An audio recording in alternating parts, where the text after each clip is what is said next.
Hi, my name is Jane Scarf, and I'm coming to you from Ottawa, Ontario, Canada. And I want to talk to you today about the newest round of fear porn that's going around and what I think the reality in Canada is right now. The new fear porn says they're not going to do a pandemic this time, the same way they did before, like lockdowns and mandates and shit. They're going to pick us off one at a time by threatening or bringing us to quarantine centers and pressuring us to take a vaccination under that dynamic and blah, blah, blah, blah, blah, blah, blah. Well, the thing is, I don't think that they put all that time and all that effort into the process that we saw happen in the last 2 years, just to say, oh, well, no, we're not going to do that, we're going to do this. Why didn't he do this in the first place? No, that's not what's going on. What's going on is that was the plan, and they spelled it out in the lockstep. They were going to use a pandemic to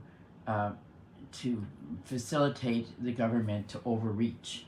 And then once that occurs, then they remove the pandemic and they leave the government in the overreach position. That didn't work in Canada. And it didn't work primarily because our police and our military didn't cooperate. And the courts, for the most part, are not cooperating. And I think pretty much they're done. They're done.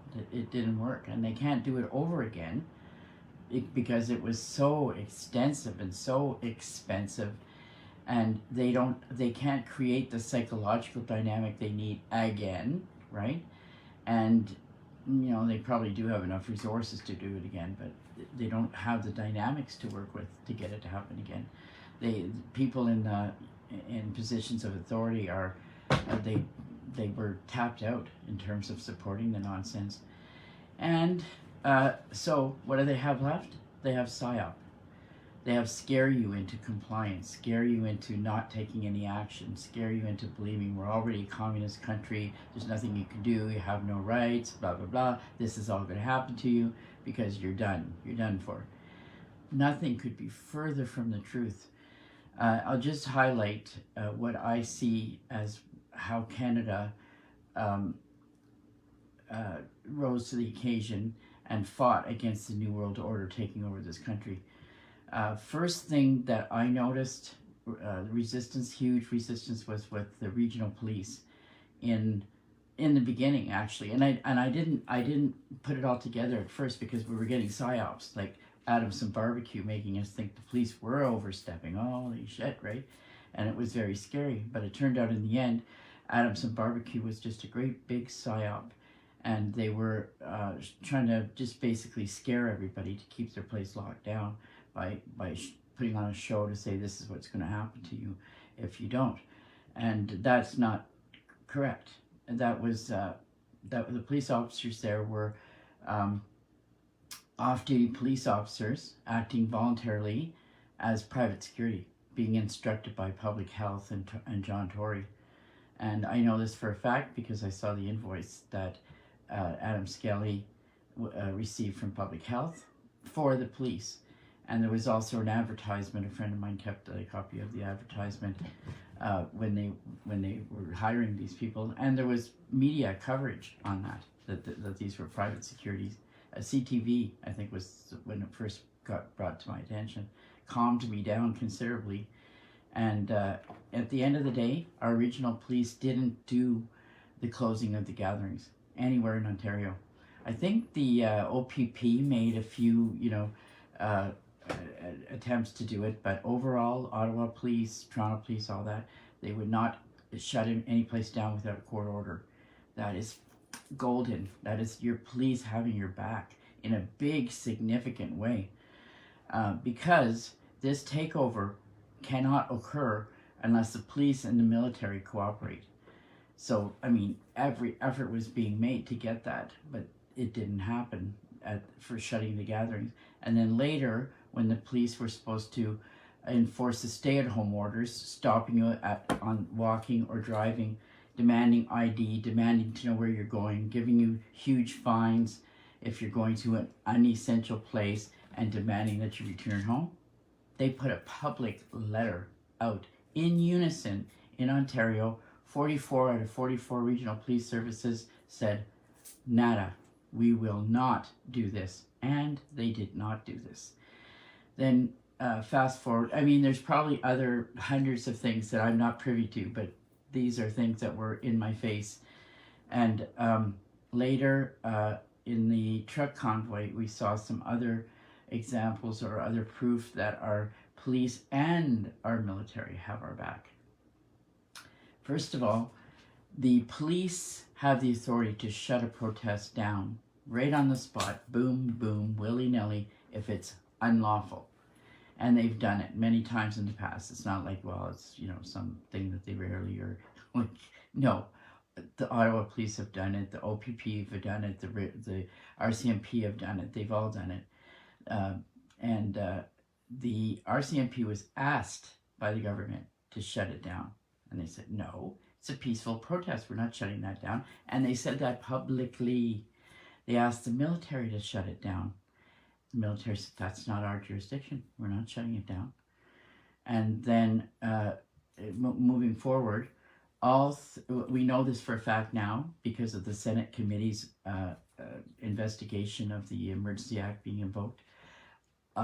The Ottawa Police Services, Soley and Bell, both testified under oath to the committee that they did not request the federal government to implement the Emergency Act, which is martial law, right? It's extreme power given to the executive of the government. They didn't ask for that. So what was the reason?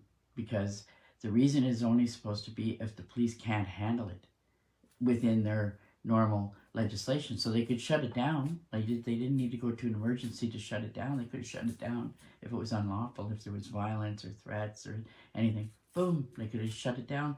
And boom, no process even. They could just have an administrative meeting and decide it's getting shut down, and there you go. Okay, so they didn't do it, and they didn't ask the federal government to do it. So, and how was this brought into effect? It was brought in without going through Parliament, and the Emergency Act says that they're not allowed to violate your rights if they bring in the Emergency Act. And guess what they did? Severely violated rights. They beat people up for no reason.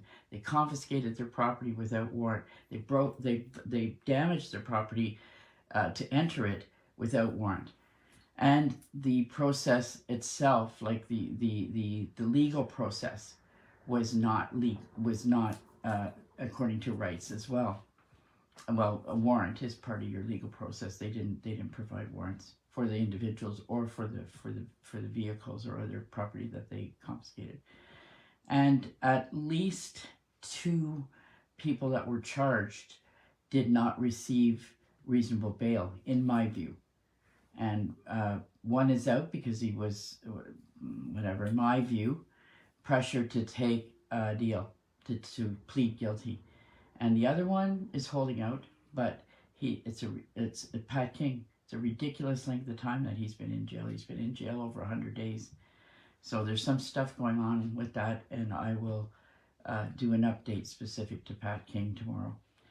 But in the meantime, I wanted to just talk about the optimistic things that I see. And so I would say very clearly that your military and your police have your back. And finally, we see a significant number of MPs and senators kicking ass with the players of all of this, okay? They're asking riveting questions, they're demanding information, and they're getting results. So right already, I mean, they could end the committee tomorrow, and already they have enough to charge Trudeau with treason, already, and they're not even done. And no one will admit who made the decision. They've started asking, okay, who made this decision? Police didn't ask for it. So who made this decision? And they're all like, oh, somebody else. Okay, because they can feel the breath on the back of their neck. And in my view, they're going to go to jail. They're going to go to jail for a very long time because it's all in our face. Everybody in this country knows that Trudeau and company, Blair, Mercini, Freeland, and one more, I always forget the last one, are the ones that orchestrated this. They made false public statements. They told 9 times publicly that the police asked them to bring in the Emergency Act. Police testified that they did not do that. So somebody's ass is going to fry. My preference is that the whole kit and caboodle get charged and put in jail and never released. Just stay there. We don't have capital punishment in this country, so people that are going around saying Trudeau for treason, hang him to the neck, that's not us. We're not advocating that. We're advocating a trial, full defense, and if convicted, life in prison with no chance of parole, because it's so horrific what they did. It's the worst possible crime. Undermine your whole government, which undermines all the people. And in a democracy, people are sovereign. So the attack is directly on the people when you dink around with our government, our democratic government. So this new PSYOP about, they're going to do, I forget what they called it. Basically, they're instead of making a mandate that everybody needs a policy, they're going to pick out each individual and put direct pressure on that person by threatening them with the quarantine and God knows what else. But the thing is, guys, in order to pull something like that off, they need the full cooperation of the police, of the military, and the court. And they don't have it. As what I've said, the police thus far, and the military thus far. Now the court, we didn't know what they were going to do. They were closed at first, and then they opened, and you didn't know what they were going to do.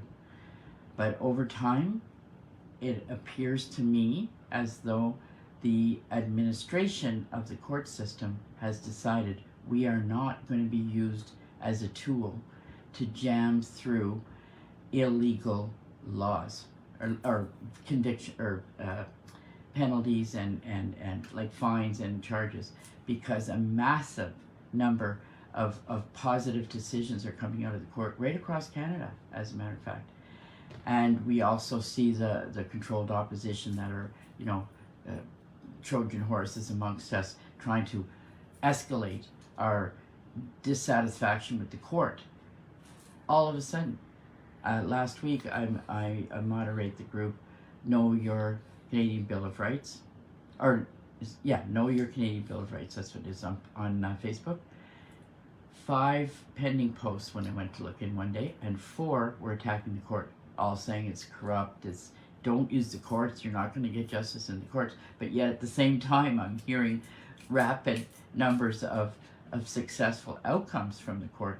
And with Stand4Thee specifically, all the people that we were supporting are getting their charges dropped with no exceptions. And that's for fines, like POA charges, and for criminal charges.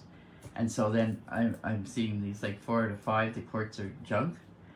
That's why, because they want to hide the fact that the court has our back as a rule. And I'm not defending every judge. There are some pretty like out there judges, and same with police. Don't hear me saying that all police are perfect and you can't criticize them. You can criticize any damn cop you want, any judge you want, and any government official that you want. If they've stepped out and stepped over our rights and things like that, knock yourself out. But refrain from saying all police, all the courts, anything, because it doesn't generalize, and especially doesn't generalize in view of the evidence that I've just presented to you.